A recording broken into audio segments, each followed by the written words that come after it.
लड़ाई सबको जीवन में लड़नी है। देखो 5 बजे उठ रहे हो, लड़ाई ही तो कर रहे हो। मानव का जीवन बिना युद्ध के संभव ही नहीं है। War is the part of human life, या मैं कहूं वॉर इज ह्यूमन लाइफ।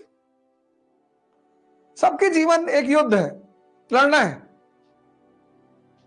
इन किसके लिए लड़ना है और किससे लड़ना है, ये बहुत जरूरी है। आप रिक्शे वाले से लड़ रहे हैं, ऑटो वाले से लड़ रहे हैं, आप खत्म हैं, आप कुछ नहीं कर पाएंगे जीवन में। हमारे दिल्ली के सीएम अरविंद केजरीवाल जी, वो हमेशा जो सत्ता में रहता है उसी से लड़ते हैं। कभी कांग्रेस से लड़ रहे थे, आज बीजेपी से लड़ रहे हैं। तुम लड़ते किससे हो, यह बहुत इंपॉर्टेंट है। और लड़ाई के बिना कोई जीवन ही नहीं।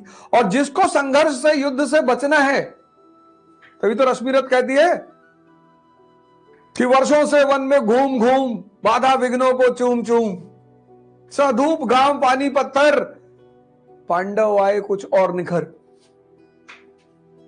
वो जो तुम स्ट्रगल से भागते हो ना, उससे भागना नहीं है। सौभाग्य न सब दिन सोता है, देखें आगे क्या होता है। बहादुर शाह वन औरंगजेब का उत्तराधिकारी बना। अब किसी भी राजा को पढ़ना है तो एक फार्मूला याद रखना है, P = P। किसी भी राजा को पढ़ना है तो इस फार्मूले को याद रखना है। और जिस राजा ने इस फार्मूले का उल्लंघन किया वो मारा गया। राजा ही नहीं, व्यक्ति भी। Policy depends upon priority. तुम्हारी जो नीति है, पॉलिसी डिपेंड्स अपॉन प्रायोरिटी। अब तुम्हारी जो नीति है वो प्राथमिकता के हिसाब से होनी चाहिए। अशोक, विभिन्नतावादी भारत पर उसका शासन है, कटक से अटक, गुजरात से नॉर्थ ईस्ट, तो उसकी नीति क्या है? धम्म। इसलिए तो महान है वो। जो व्यक्ति अपनी प्राथमिकता को ध्यान में रखकर नीति बनाएगा।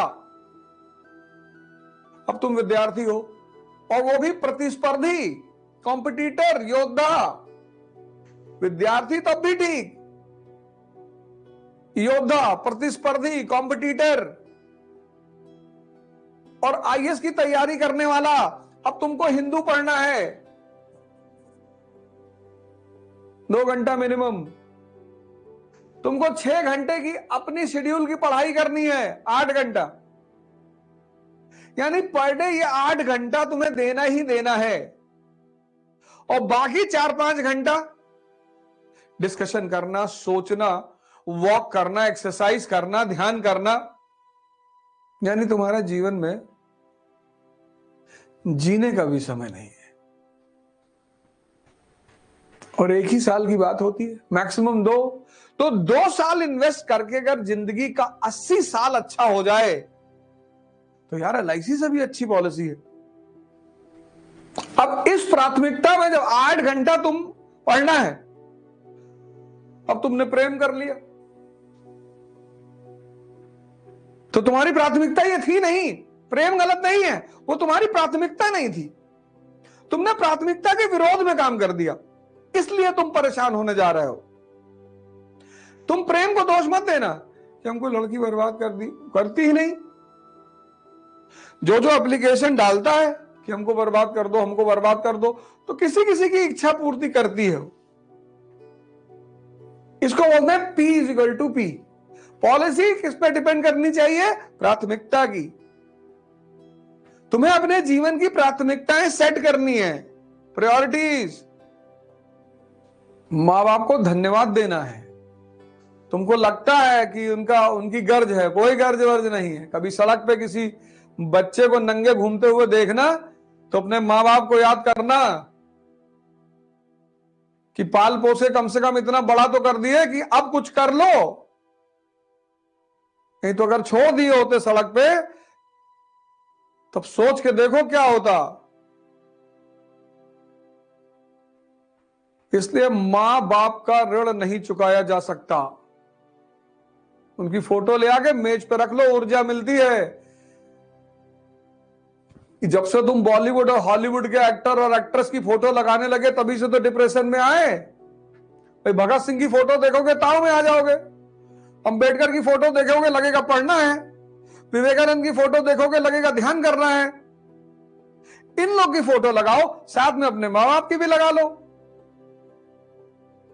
अब तुम बॉलीवुड के हीरो की फोटो लगाए हो, कोई मुंह टेढ़ा किया हुआ खड़ा है, कोई आंख दबाए, ठीक है, अच्छे कलाकार है, उनकी कला की सम्मान किया जाना चाहिए, लेकिन ऊर्जा किससे मिलेगी? जिन्होंने दुनिया में कुछ अचीव किया है। महाराज अड़गड़ानंद का लगा लो, पंडित श्री श्री रविशंकर का लगा लो, सदगुरु का लगा लो, आशुतोष महाराज जी का लगा लो। इसीलिए हिंदू मूर्ति पूजा करते थे, क्योंकि मूर्ति से ऊर्जा लेते थे। उसे गौर से देखते थे तो उससे ऊर्जा लेते थे, उसी ऊर्जा में काम करते थे। ऊर्जा लेने छोड़ के मूर्ति के सामने भीख मांगने लगे। मूर्ति भी हंसने लगी कि हमसे काम मांग रहे हो भैया। मैं नहीं कह रहा हूं, स्वामी दयानंद सरस्वती कह रहे हैं अपनी किताब सत्यार्थ प्रकाश में। टेंशन मत, ऐसे कह रहा मूर्ति पूजा के बारे में, टेंशन मत लेना।